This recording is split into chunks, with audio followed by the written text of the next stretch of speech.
With AI spending expected to hit $2.5 trillion in 2026, this is up 44% year over year. The real challenge is no longer investment. It's governance, data readiness, and operationalizing AI at scale across complex enterprise environments. My name is Paul Nashawaty. I'm the practice lead and principal analyst for the AppDev practice. I'm joined by Harsha from NewRocket. How you doing? Good. How are you, Paul? I'm doing very well. Would you like to introduce yourself and your company? Sure. Yes, I'm Harsha Kumar, CEO of NewRocket, and we help enterprises elevate themselves with AI they can trust. Excellent. Well, it's great to have you on. I mean, super important topic. This is something that's top of mind for many organizations. Enterprises and organizations are operationalizing the rapid movement from experimentation with AI to operationalizing it across core business workflows. And the path moving forward is anything but simple. As agentic AI begins to take shape inside organizations, platforms like ServiceNow enterprises are being forced to, not just think about automation, but autonomy, governance, and how decisions are made across distributed systems. At the same time, data remains fragmented across heterogeneous environments, limiting the ability to fully unlock AI's potential. And that's a big challenge. So NewRocket, and based on our conversation, explores how organizations can bridge the gap between ambition and execution. And this is activating agentic AI responsibly while building data governance and foundation required to convert to scale. So let's jump right in. And with NewRocket, it's focused on activating agentic AI within ServiceNow. What does this mean? What this means is, as opposed to having just predetermined automations that can predictably do a set of deterministic steps and leave most of the reasoning and the thought process to humans, agentic AI can actually apply reasoning and take a lot of conditional steps and workflows similar to what a human would do, and then really consult back with the human for judgment when it's really required. So stated differently, it can do a lot more of complex automation compared to what was possible with just standard automation. But when we think about agentic, what is it, in practice, how different is it from automation enterprise already familiar with today? It's very different because what you've done is leverage the strength of Gen AI and large language models and small language models specific to an industry or a company and trained agentic AI around that. So it is able to do a lot more reasoning. Obviously, one has to give it the context, but it can solve very complicated problems similar to what humans do, which was traditionally not possible in standard automation. Standard automation was typically quite deterministic, and it could do things like take data from an input source, fill out forms or screens, and submit it. Obviously, mundane tasks, obviously something that should be automated and has been automated, but agentic AI is taking it from maybe 40-50% automation to literally 98, 99, maybe 100% automation. Yeah, I think we're moving quite rapidly, evolving and maturing from historical RPA and moving towards how to innovate. But we see a lot of organizations struggle to balance innovation with control. This is something that is pretty apparent when we look at what we're seeing at ServiceNow and the upcoming Knowledge event. How does NewRocket approach governance and for AI across these heterogeneous environments and enterprise requirements? That's an excellent question. For AI to be really impactful, AI must cut across multiple systems of record and be able to ingest data and take transactions end to end. Now, when one does that, obviously you can't have agents just running amok.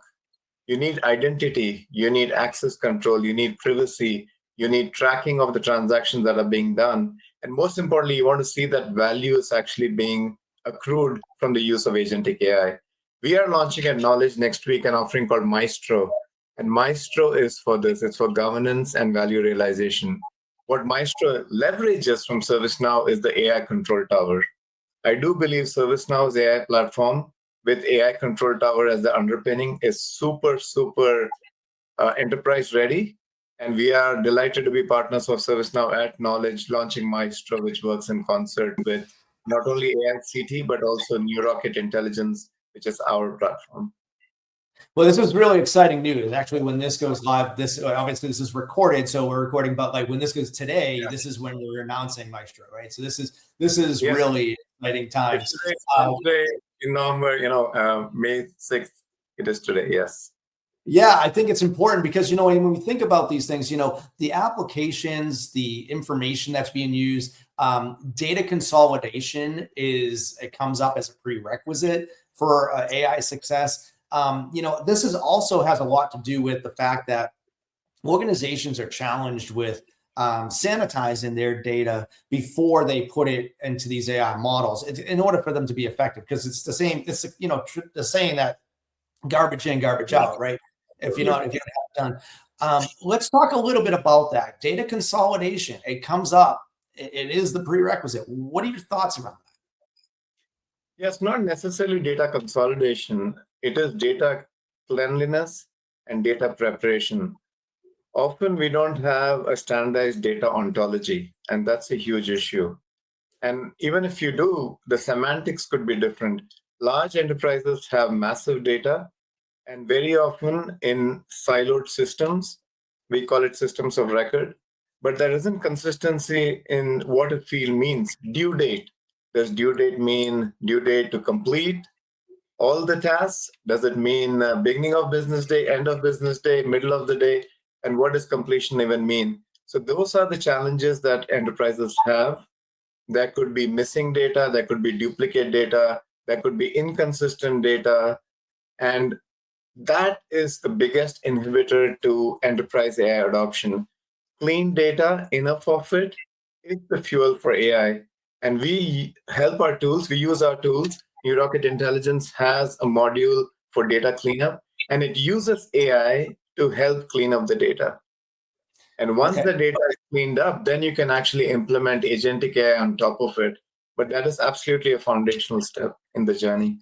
So a lot of organizations I talk to are concerned about the data as it's coming out of these systems of record. So in my practice, I often deal with past, present, and future, right? Where people are modernizing, and modernization is a treadmill. Apps are continuously modernizing. So these systems of record were built in a way that governance, compliance, regulations, and control were in place for that data.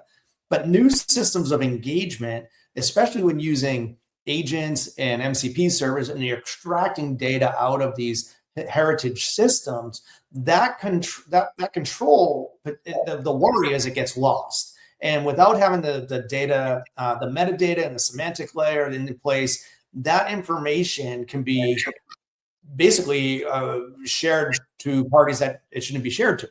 What are your thoughts around that?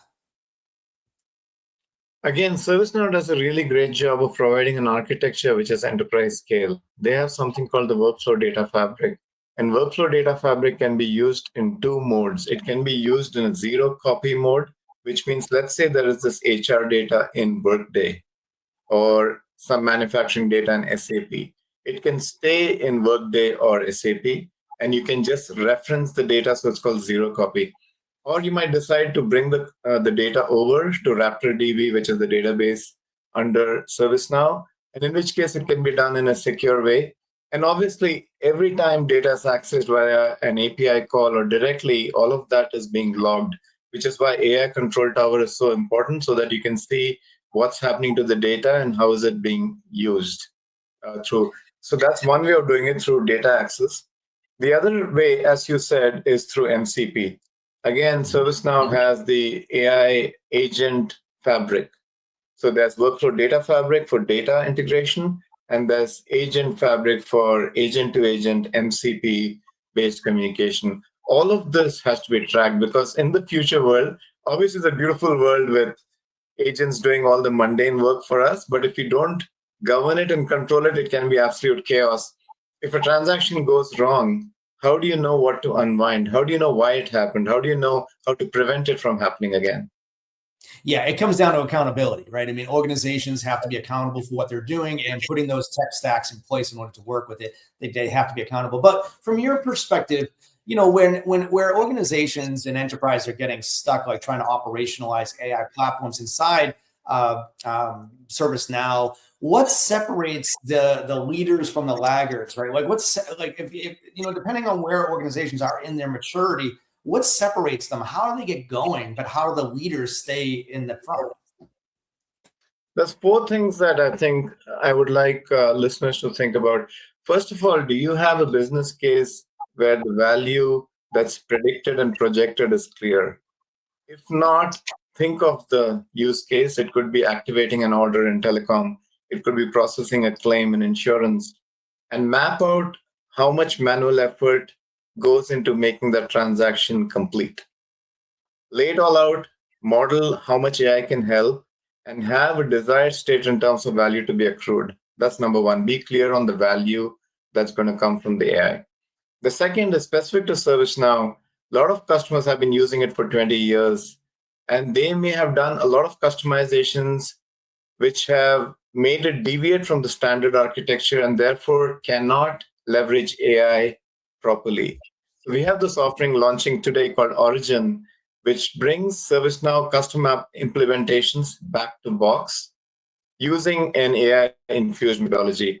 Once you use Origin and get ServiceNow back to box, then you can implement AI on it. The third is the whole data preparation, data cleanup we already spoke about. Data is the fuel for AI. So you can have a great ServiceNow implementation, poor data, it's not going to give you value. So a NewRocket intelligence platform helps with the data cleanup. And then, of course, you have to govern it, right? Once you've done all of this, you got to govern it. The final thing I would say, the fourth aspect is make it easy for users within the company to use AI. All of us love the Google text box, right? There's one text box, you type in whatever you want, it figures it out. So ServiceNow has Employee Works, which is based on the MoveWorks acquisition, is beautiful. Once it's set up, the employee just goes into this one text box. Whether it's an HR question, a finance question, a delivery question, it just figures it out. It just works. And that is super important for adoption. Users want an easy-to-use interface. Absolutely. Actually, we're seeing that organizations are hiring generalists over specialists, and we're actually seeing that the friction, they're pushing back on vendors to reduce the friction so their generalists can do the job. So you're spot on. But with that same sentiment, like looking ahead, when we look at agentic AI, it's kind of, relatively new, so to speak. It's about a year old or so. How do you see agentic AI reshaping enterprises' workflow over the next few years? And what should organizations be doing now to prepare for that evolution as it's changing? I'll tell you what we are doing, because we are no different from any other company, right? We have a business we are running. Clarity in the business outcome is super critical. So when I look at my delivery organization, I'm looking for specific improvement in speed to deliver, productivity, gross margins with the use of AI. So having the end clearly identified and having a roadmap to build towards that is super critical. Where companies get stuck is they say, oh, well, let's do a pilot. Let's see if this can do something cool. And that is never going to result in success. AI has great potential, but has significant barriers, as we discussed. In ServiceNow, is it implemented properly? Is the data clean, etc.? So having that clear outcome is key. The second is bring change agents into the company. Bring in people who are more AI native. Sometimes these are the younger people who have never grown up doing things the traditional way. So disrupt your own thinking, bring in change agents, have a clear outcome in mind, and then you will find the roadmap layout the way you want it to. Yeah, I like that response. It's kind of thinking ahead of being one step ahead of where you really want to be. That's really what it sounds like to me. Harsha, final words. What do you want the audience to know to learn more? There's a lot that we talked about. Where should they go? Yeah, so NewRocket is in an exciting time in this industry. We all as professionals have this great opportunity to use AI in ways that we never have. We're excited to be at Knowledge with ServiceNow, partnering with them, also partnering with all the other large AI companies in the world to really bring this innovation. So lean in. Please check out newrocket.com. There's a ton of good content there. My call to action would be, if we can help in any way to reimagine your AI future, please give us a call. We have a flight path offering. We'd love to see if we can help you with that. Harsha, very insightful, super interesting. Thank you for being my guest today on the podcast. And a big thank you to all of you who've tuned in. We appreciate you being part of the AppDevANGLE community. But for now, that wraps up this episode. But we'll be back next Wednesday with another conversation diving into the tools, trends, and talents shaping the future of application development. So whether you're deploying at the edge, building with AI, or modernizing your cloud stack, we've got you covered. Be sure to follow us on social if you have any thoughts, questions, or just want to connect. Until next time, stay curious and stay building.